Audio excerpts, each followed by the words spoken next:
Scenes like this are cropping up across the country. I'm at Oregon's state capitol, where hundreds are protesting a bill that would make vaccinations mandatory in schools. Technically, that law already exists. There are loopholes, though, and this bill would get rid of them. You're here because you care, you really care. No on HB 3083. But just as this protest is happening, so is the largest nationwide measles outbreak in 25 years. We're not livestock. Take your needles and shove them. How does this happen? Decades of scientific evidence tells us vaccines work. It's why measles was eliminated in the U.S. years ago. So how do people wind up believing something that completely contradicts that? The groups that I knew through Facebook for natural parenting were all anti-vaccine. Like, don't do this, your kids could die. There seemed to be a lot of people that said, my child has this problem now that they've been vaccinated. This is Martina Clemens. She lives in the suburbs of Portland with her husband and 2 kids, Ellie and Jack. What was the process of figuring out what sources you were actually going to rely on? I chose more to rely on people that sounded legitimate because the CDC, all of their information it's very overwhelming. Is it information overload? I think there's way too much. And it's hard to sort through what is fact and what is opinion. If you're on the side of, okay, I'm not going to vaccinate my kids, everything there is saying, like, you have to be skeptical of everything that the CDC says and nothing is accurate. It's easier as a mom to trust a human, I guess, than a website. Mm-hmm. Obviously, trust is important here. But why wouldn't someone believe a source like the CDC? I met up with David Roberts. He's a writer who studies epistemology. Never heard of it? Neither did I. What is epistemology? It comes from the Greek root episteme, which just means knowledge. It's the branch of philosophy that thinks about what can we be certain of, what should we be skeptical of. Why is epistemology a useful lens to try to understand what's happening right now? What's happening in our country now is a loss of trust in authorities, which means just who do you trust to tell you what's true? He's right. Over the past few decades, the public has lost confidence in a handful of institutions, including medicine.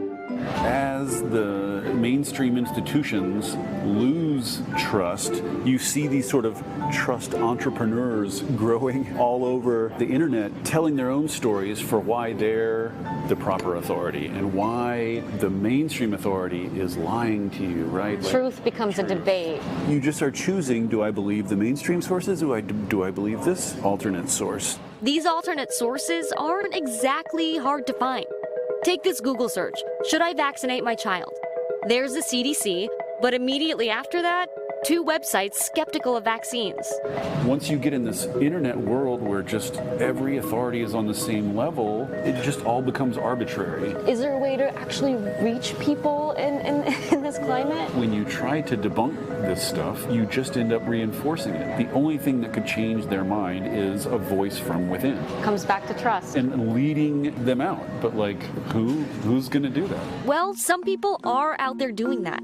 One of them is Dr. Jay Rosenblum. He's actually the pediatrician for Martina's kids. We go into the conversations with families like this, making sure that they feel heard. We're not saying that they're not educated, that they don't have their child's best interest at heart, because they do. How do you as a doctor feel when you're seeing the growth of this skepticism and this hesitancy? I'm frustrated because kids didn't need to get sick. My hope is that people will learn from their mistakes and they'll see what happens to people who get measles, which is a horrible thing to say. So why is measles a threat again?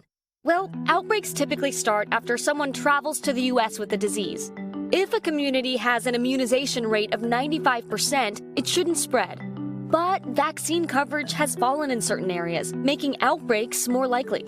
Just look at Oregon. It has the highest vaccine exemption rate in the country, meaning families can skip out on shots for religious or personal beliefs.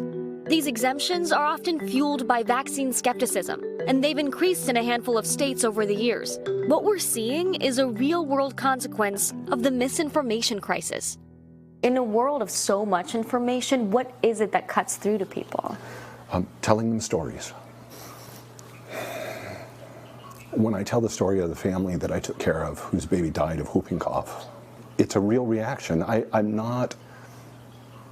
I'll never forget the family. I'll never forget the room that they were in. And that baby didn't need to die. It was preventable. Dr. Rosenblum's approach worked. So much so, Martina did vaccinate her kids. At no point did he say, why is it this long that you've waited to vaccinate your kids? He didn't judge you. Right. When Dr. J explained it to me, the reason that we have vaccines is because there are people that will die. I started to be able to see it from the other side of, no, I don't want my kid to get some disease and expose some child that can't be vaccinated because of a weakened immune system. Ellie and Jack are now caught up on their shots, but that isn't the case for every kid. Good morning, everyone. My mother is an anti-vax advocate. I went my entire life without numerous vaccines. However, in December 2018, I began catching up on my missed immunizations, despite my mother's disapproval. That's Ethan Lindenberger. He's a high school senior from Ohio.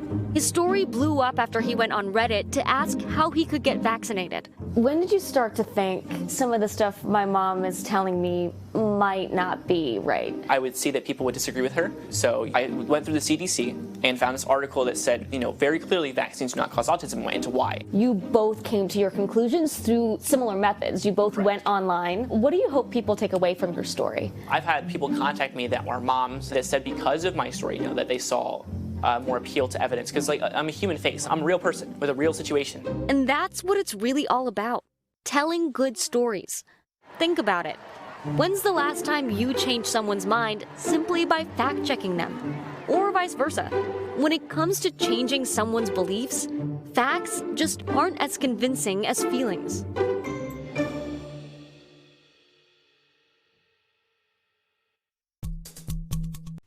Hey, NBC News viewers, thanks for checking out our YouTube channel. Subscribe by clicking on that button down here and click on any of the videos over here to watch the latest interviews, show highlights, and digital exclusives. Thanks for watching.